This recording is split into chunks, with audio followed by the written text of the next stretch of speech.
Ẹ káàbọ̀ sí iléeṣẹ́ wa mo kí yín o níbikíbi tẹ́ bá ti láǹfààní àti máa gbọ́ wa pé ẹ káalẹ́ ẹ káàsán ẹ kúrọ̀lẹ́ etí tẹ́ fi gbọ́ wa kò rí di o láṣẹ ìdùà ẹ̀rírí ò gbé sọ̀nà bí ò ṣe bí ọmọ. Ọmọ Adéyẹmọ ti sọ̀rọ̀ ṣẹ̀dẹ̀ mọ̀ pé tí bàbá bá sọ̀rọ̀ kẹ̀kẹ́ máa pa. Bẹ́ẹ̀ ni Ìgbòho ṣà owó baba dámì ẹkùn ọkọ̀ Fúlàní àjànàkú kọjá mórí nǹkan fìrí bàbá rere ní kásọpá rere ni. Bàbá ti jáde bàbá ti sọ̀rọ̀ o ó níṣẹ́ rí nǹkan tá a fẹ́ ni self determination nítorí wípé ṣẹ́rí orílẹ̀-èdè Nàìjíríà kò ní nǹkan tó fẹ́ ọ̀fà Yorùbá ọ̀rọ̀ rẹ̀ kò ní nǹkan tá a lè fi kò ní ohun àmúyangàn wípé yes nǹkan tó ní nǹkan gidi ohun mèremère fún Yorùbá rèé àbí determination wa la fẹ́ self determination wa and it's not a crime so ẹ má pe bàbá ní ọ̀daràn bẹ́ẹ̀ ni o Yorùbá nation activist ìyẹn olóyè Adéyẹmọ Sunday tí gbogbo àmọ̀ sí Sunday Ìgbòho ṣá ó ti sọ̀rọ̀ oníṣẹ́ rí self determination tó ń lọ tó ń dàgbàsókè láàrin àwọn aggregations fún Yorùbá nation ní nǹkan tí a fẹ́ tá a béèrè lọ́wọ́ ìjọba Nàìjíríà. Ìgbòho tẹ̀síwájú o oníṣẹ́ rí gbogbo àwọn kùdìẹ̀kudiẹ gbogbo àwọn ibi ìjákulẹ̀ tí ètò ìṣèjọba Nàìjíríà tí kò lè ṣàǹfààní fún àwọn ará ìlú wọn ní iṣẹ́ orílẹ̀-èdè gidi náà rèé ìdí ni tí gbogbo wa fi sọ pé ẹ jẹ́ ká lọ lọ́tọ̀ọ̀tọ̀ ìdí rẹ̀ tá a fi sọ pé ẹ jẹ́ ká pín kóníkálukú wà ní ìletò ẹ̀ láìsí wàhálà bẹ́ẹ̀ ni o we want to break out self determination means a lot nítorí wípé kò síná kò sómi ètò ààbò tún wá mẹ́ẹ̀ kò sí nǹkan tó tangible báyìí nǹkan tó ṣe gbòógì tí a lè sọ wípé ó lè jẹ́ ohun ìwúrí fún orílẹ̀-èdè wa yìí ó tún tẹ̀síwájú Ìgbòho tún fi jẹ́ kó yé wa pé gbogbo àwọn ohun àlùmọ́ọ́nì ni wọ́n tún kó lọ sí òkè ọya tí a bá níná wákàtí méjì wọ́n ní ká máa ṣọpẹ́ ni sórílẹ̀-èdè náà nìyẹn ibẹ̀ kẹ̀dẹ̀ ní Nàìjíríà tún ta iná mọ̀nàmọ́ná fún àwọn orílẹ̀-èdè míì Yorùbá dẹ̀ sọ wípé a ò gbọ́dọ̀ wá ń di òrò ká má rorò jẹ àṣìpọ̀ òwe nílẹ̀ Yorùbá o nílẹ̀ Nàìjíríà o nítorí wọ́n tún ta iná mọ̀nàmọ́ná fún orílẹ̀-èdè míì orílẹ̀-èdè yẹn náà tó wá celebrate 10 years táwọn ti níná tí wọ́n tó àtúpà ẹjọ́ ṣó make sense adẹ̀ jókòó adẹ̀ fọwọ́ rọ̀ à ń wò ṣé nǹkan tá a máa jẹ náà nìyẹn ọmọ Adéyẹmọ gbé wa débẹ̀ ó níṣẹ́ rí a ò lè enjoy fundamental human rights wa jákèjádò débi pé iná ò sí omi gidi ò sí ó tún tẹ̀síwájú ó níṣẹ́ rí àwọn ẹyẹ tó lọ ń kó wa pọ̀ yẹn ẹ̀yà à ń ṣe kan náà.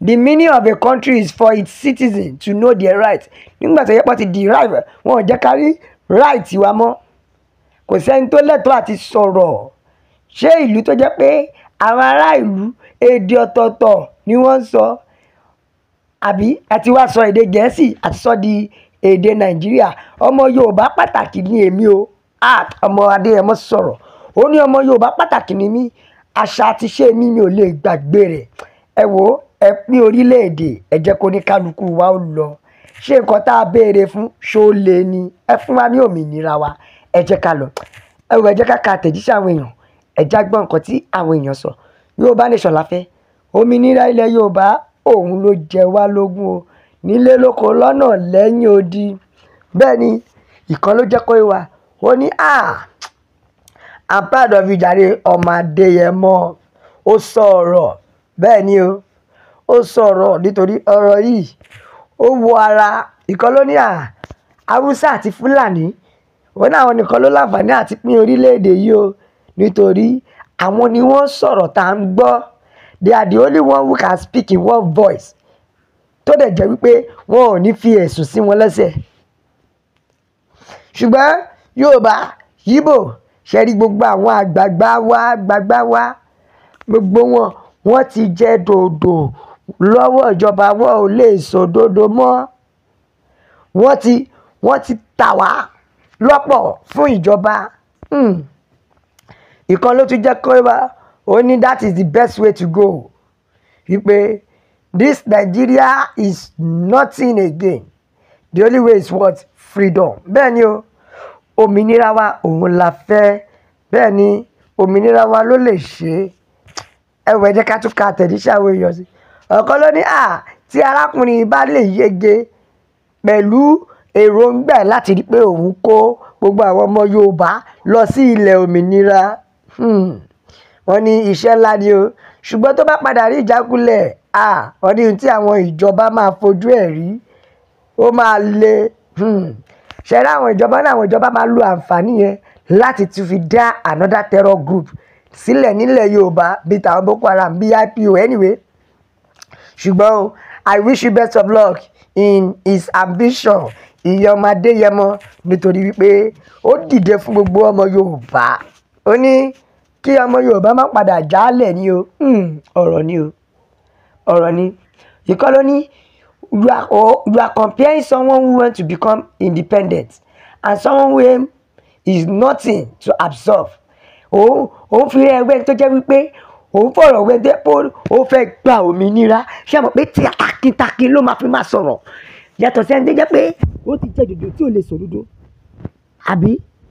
Ṣùgbọ́n ọkọ ló ní ẹ má gbàgbé pé Nnamdi Kanu ti ṣe eléyìí dáadáa tó dẹ̀ jẹ́ wípé wọn ò filẹ̀. Ìyẹn Nnamdi Kanu ṣe ra wa self determination ni o.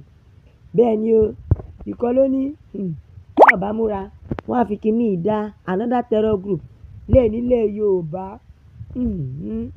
Ọ̀gá o, ọ̀kan ló ní trust the Yorùbá man at your own, nítorí pé àwọn ará òkè ọya yìí wọ́n ya wèrè gan. Àwa náà ṣe fi pé a ò fẹ́ wọn mọ́.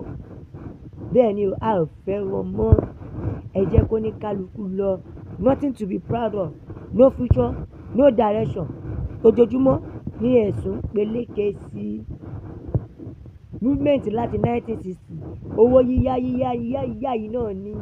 Even if their own World Bank corruption ò lè jẹ́ kí wọ́n dáwọ́ dúró títí láti èmi títí dọ̀la. Wọ́n sì tún gbépo wọlé ni pẹ̀lú gbogbo bọ́yì sọ pé àwa ni largest crude oil producer.